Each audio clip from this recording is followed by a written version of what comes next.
There is no higher peak, no greater dare on Earth. Mount Everest's turbulent beauty is dangerously breathtaking.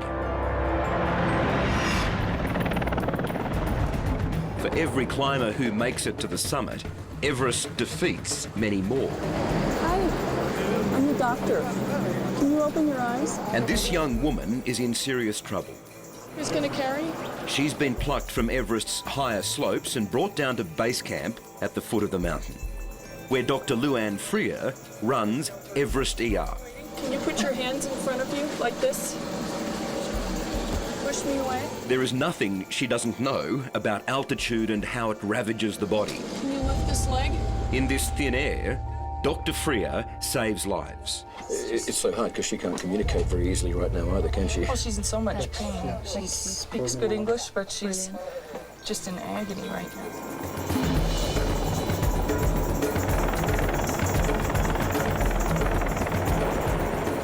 This may be one of the most remote and inaccessible hospitals, but this clinic operates with the intensity of the busiest emergency rooms of any major city anywhere in the world. Do you have any pain or trouble down here? No. It feels like drama every day. I think this is your ride out of here to get some further treatment. Come on in, we got a nice soft cot for you to sit on. There's everything from the effects of intense sun at very high altitude. When did you realize you had a problem? Frostbitten fingers and toes. Yeah. Lungs that are ravaged by the effects of altitude. Gosh, the whole swollen brains. Oh, she's got to vomit. Our bodies are not meant to stay here very long, that's for certain. It's brutal. It is.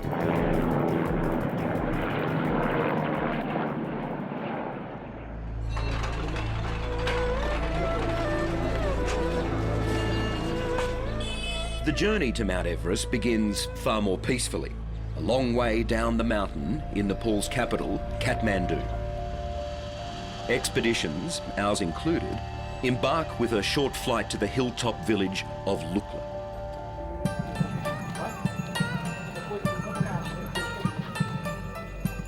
I don't know whether to be excited or anxious. Ahead of us, a 6-day trek from here to base camp, which is 5,400 metres. You'll fall in love here with the people, the beauty, the surroundings. You're going to want to come back, so beware. That river raging down there, is that Everest melting? That is. Dr. Freer is an emergency medical doctor by training, based in America's Yellowstone National Park. But since she established Everest ER for the Himalayan Rescue Association 10 years ago, she's become a world expert on the effect of high altitude on the body. We're at 3,300 meters, which is about as low as we're going to be for the next week. And what we'll do is test the amount of oxygen that is being carried by the red blood cells in your body through an infrared beam. Okay. This is called a pulse ox test. It analyses oxygen deprivation in the blood. From this point on in the trek, the oxygen gets thinner and the brain starts to swell. You've got a 93% oxygen saturation, which is 94. That's Look good. at you. That's good. You're doing terrific.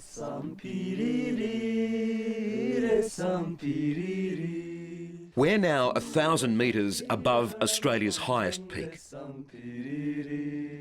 But that's nothing for our team of sturdy Sherpas who barely huff and puff, easily filling their lungs for a traditional song of journey.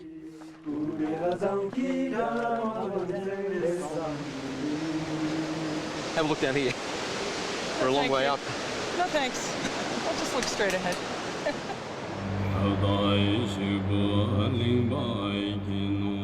This is the Khumbu Valley winding to Everest, which the proud Nepalese Sherpa revere as Chomolungma. At this point in the trek, we find the mountain's spiritual gatekeeper, Lama Geisha. Namaste. The region's oldest Buddhist holy man.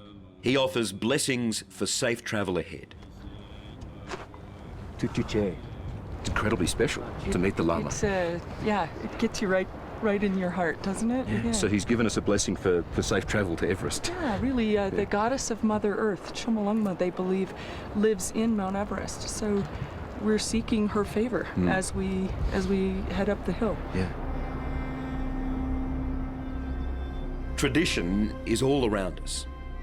We're following the same route Sir Edmund Hillary, his Sherpa Tenzing Norgay and team took 60 years ago when they were the first to conquer Mount Everest.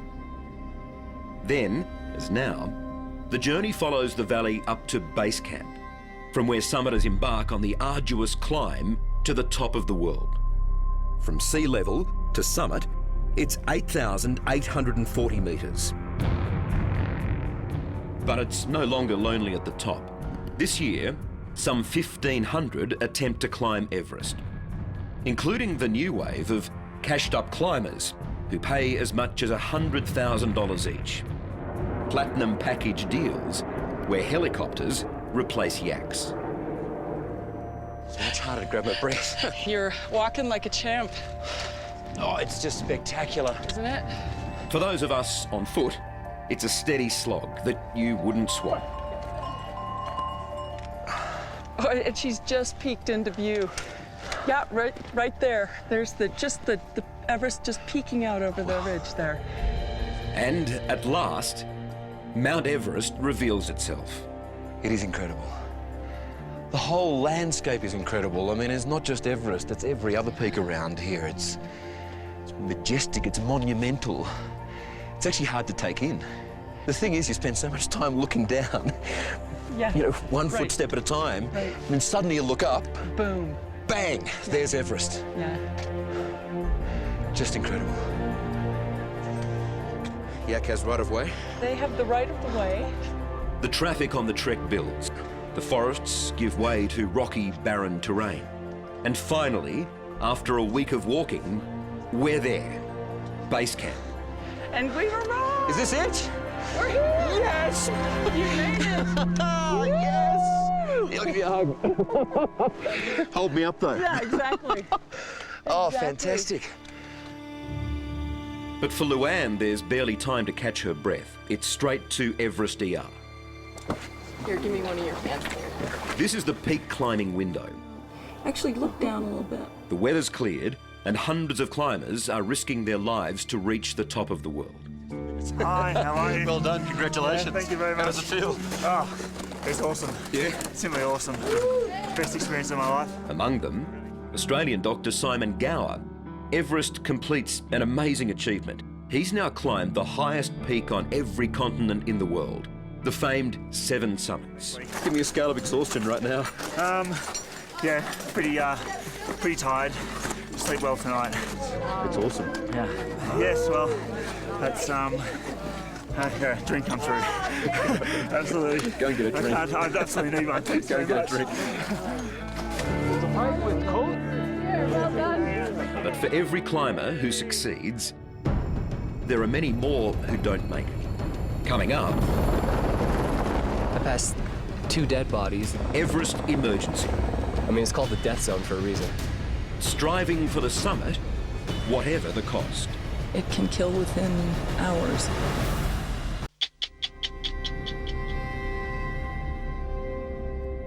We're at Everest Base Camp, 5,400 metres above sea level, in the shadow of the highest peak in the world. This year, 600 climbers will reach the summit. Many more will try, but fall short. It's easier to carry it there. Very few will come down without frozen egos, fingers or toes. And at Everest ER, Dr. Luann Freer specialises in surviving altitude. Tintin, has this problem ever happened to you before? Never. Does any family have history of bad headaches with vomiting? Tintin Kwa is from China. Her brain is swelling dangerously because of the altitude. So we're treating her for high altitude cerebral edema, kind of keeping her on oxygen, giving her dexamethasone to take down swelling in the brain. The doctor thrives in this thin air. For 2 months every year, this tent city of up to 2,000 people is her second home. Is this not the most beautiful doctor's office in the world? I mean, could you get any better? That's why I keep coming back. Up here, everything is extreme. So your pulse is 96, your pulse oximeter reading is 76. Luann is constantly monitoring our blood oxygen levels. And my pulse oximeter results are very different to when we set out in the foothills a week ago. Now, if you walked into your doctor in Sydney with a pulse oximeter reading of 76, your doctor would be sounding the alarm bells. And they'd be admitting you to the hospital, possibly putting you in the intensive care unit. So, but not here. Carry on. Here it's normal. Here I'm doing okay. But you feel a bit pathetic analysing these levels when you see a climber like John BD struggle past, straight from the summit into the ER tent for immediate treatment.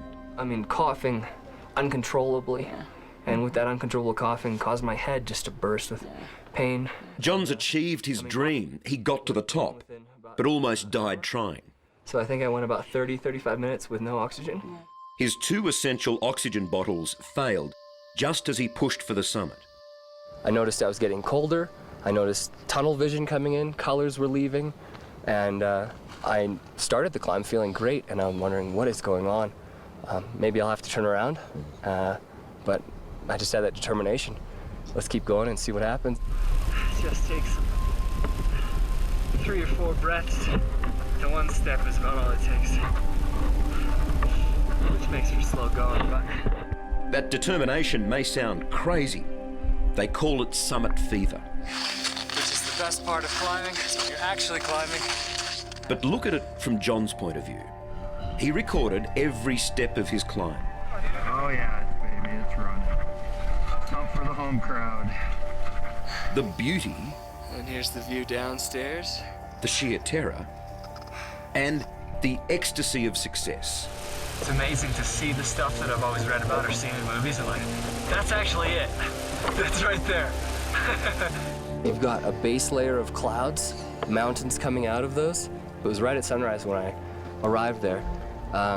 And you've got a heap of prayer flags at the top. And about 15 people were all clamoring for the very tallest point, you know, trying to get up there.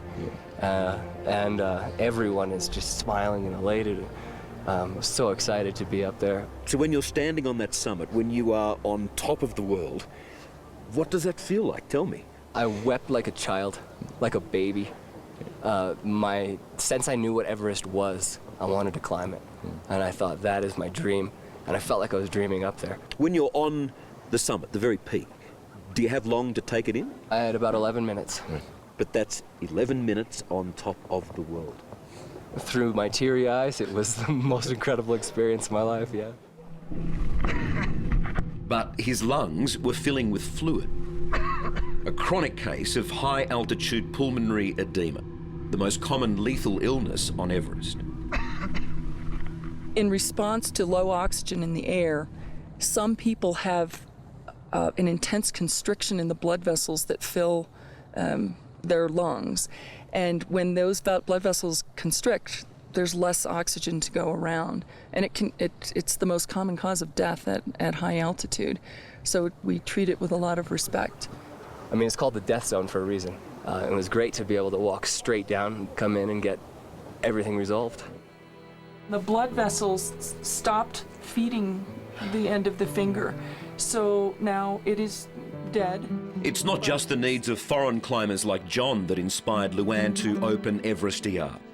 She and her team of volunteers tend to the hundreds of Sherpas who make climbing Everest possible and who have access to only the most basic healthcare. No. Out. And so, a holiday here 10 years ago has turned into a personal mission. The limb leads are showing now. I think the light bulb went on when I saw a doctor refuse to waste his medication on one of their Sherpas and have him walk down valley for treatment.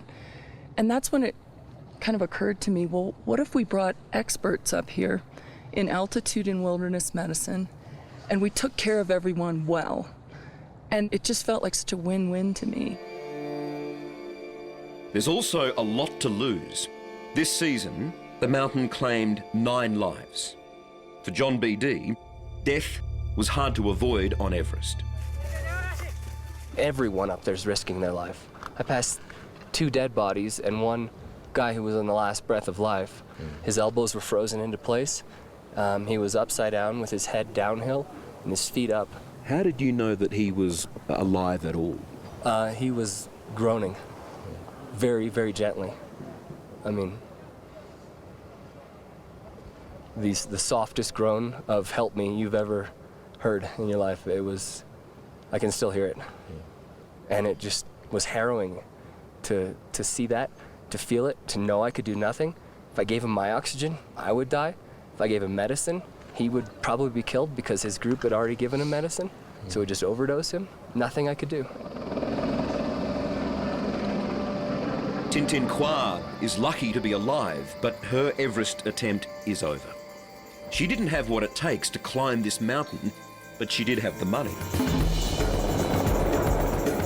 And with the booming market in cashed-up climbers, veterans of Everest are seeing big changes. Helicopters buzz base camp all day. At first, they evacuated just the sick and dying. But now, Dr. Freer is watching summiters call in a chopper to bypass base camp on their way up to Everest, or to fast-track their trip back home. I cringe a bit every time I see a helicopter going up just for convenience to bring somebody down. But certainly I enjoy their use for our critically ill and injured patients. But not as a taxi service for the highest bidding mountaineer. Yeah, the high altitude taxi aspect leaves me a little bit cold. Luann Freer is, by her own admission, an Everest addict. And this pioneer of altitude medicine will forever be curious and caring of those adventurers who feel at home here on top of the world. I can't imagine a time that I won't come to Everest because it's in my blood and I don't want to stop coming back. Maybe you might have a touch of that mountain fever. I might. Hello, I'm Tara Brown. Thanks for watching. To keep up with the latest from 60 Minutes Australia, make sure you subscribe to our channel. You can also download the 9Now app for full episodes and other exclusive 60 Minutes content.